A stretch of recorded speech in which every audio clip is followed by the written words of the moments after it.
Hello दोस्तों, मेरा नाम है देवर सिंह और आज के इस नए वीडियो में मैं आपको बताने वाला हूँ कि क्या ब्लैक होल को डिस्ट्रॉय किया जा सकता है। तो चलिए आज के इस नए वीडियो को शुरू करते हैं। अंतरिक्ष में अगर हमें किसी चीज़ से सबसे ज़्यादा खतरा रहता है तो वो एक ब्लैक होल से है।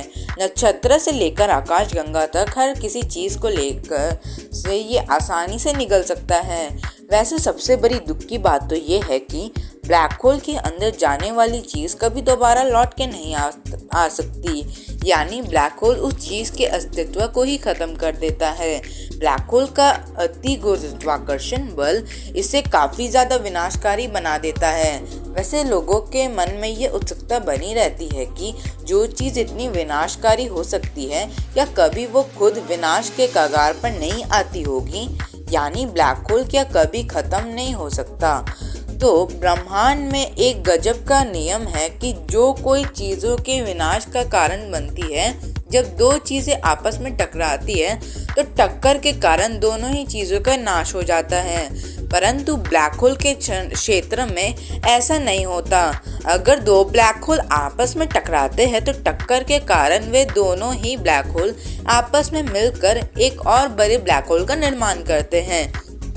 कुछ वैज्ञानिकों का मानना है कि पहले हमारा ये पूरा ब्रह्मांड ब्लैक होल के अंदर मौजूद था, परंतु समय के धीरे धीरे इस नए ब्लैक होल नाश पिघलने लगे और हमें इस नए ब्रह्मांड का निर्माण हुआ। हालांकि यह सिद्धांत कल्पना मात्र है, परंतु ये पूरी तरीके से नज़रअंदाज नहीं करना चाहिए क्योंकि ये भी एक संभावना बन सकता है। तो आखिर ब्लैक होल कैसे नष्ट होते हैं कि सवाल भी ये बराबर है। दोस्तों, पृथ्वी के ऐसे कई सारे वैज्ञानिक हुए हैं जिन्होंने ब्लैक होल के बारे में काफ़ी कुछ हमें बताया है, परंतु उन सब में स्टीफन हॉकिंग एक ऐसे वैज्ञानिक थे जिन्होंने ब्लैक होल को देखने का नज़रिया ही बदल कर रख दिया। उन्होंने साल 1974 में एक ऐसे सिद्धांत को दुनिया के सामने रखा जो कि ब्लैक होल के विलुप्त के कारण भी बन सकता है। स्टीफन हॉकिंग के अनुसार ब्लैक होल के नाश से जुड़े इस सिद्धांत को हॉकिंग रेडिएशन कहते हैं। वैसे मैं बता दूं कि ये रेडिएशन अंतरिक्ष के वैक्यूम में होने वाले बदलाव के कारण होते हैं। ये बदलाव क्वांटम के स्तर पर होता है, इसलिए ये काफ़ी जटिल बदलाव भी हो सकता है। वैसे क्वांटम विज्ञान के अनुसार इस निर्धारित जगह पर एक सटीक ऊर्जा में बदलाव क्वांटम स्थितियों में बदलाव को दर्शाता है। वैसे इस बदलाव के दौरान नियमित रूप से वर्चुअल पार्टिकल्स का बनना और नष्ट होना शुरू हो जाता है। इन पार्टिकल्स को पार्टिकल और एंटी पार्टिकल कहा जाता है।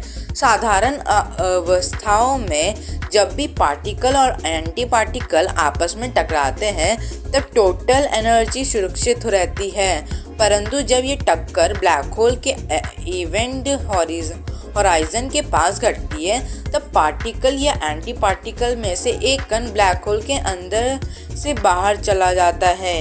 यही वजह है कि इन टक्करों के कारण धीरे धीरे ब्लैक होल का वजन कम होने लगता है।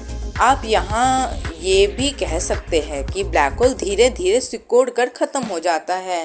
वैज्ञानिक इस बारे में क्या कहते हैं? दोस्तों, पार्टिकल और एंटी पार्टिकल के अंदर होने वाले टक्कर में एक पार्टिकल तो ब्लैक होल के बाहर निकल जाता है, लेकिन दोस्तों दूसरा पार्टिकल ब्लैक होल के अंदर फंस जाता है। परंतु अगर ये प्रक्रिया काफ़ी लंबे समय तक चलती रही तब ब्लैक होल के लिए काफ़ी बड़ी मुसीबत सामने आ सकती है।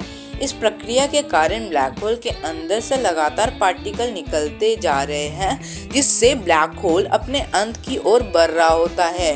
इसलिए ब्लैक होल के लिए अपने अंदर नए मैटर को लेना एक तरह के अनिवार्य बन जाता है। तो अगर आपको ये वीडियो पसंद आए तो वीडियो को लाइक करने के साथ साथ चैनल को सब्सक्राइब करके बेल आइकन दबा दे, जिससे कि आने वाले वीडियोस की नोटिफिकेशन आपको मिलती रहे। अब हम मिलेंगे अगले वीडियो में, तब तक के लिए बाय बाय।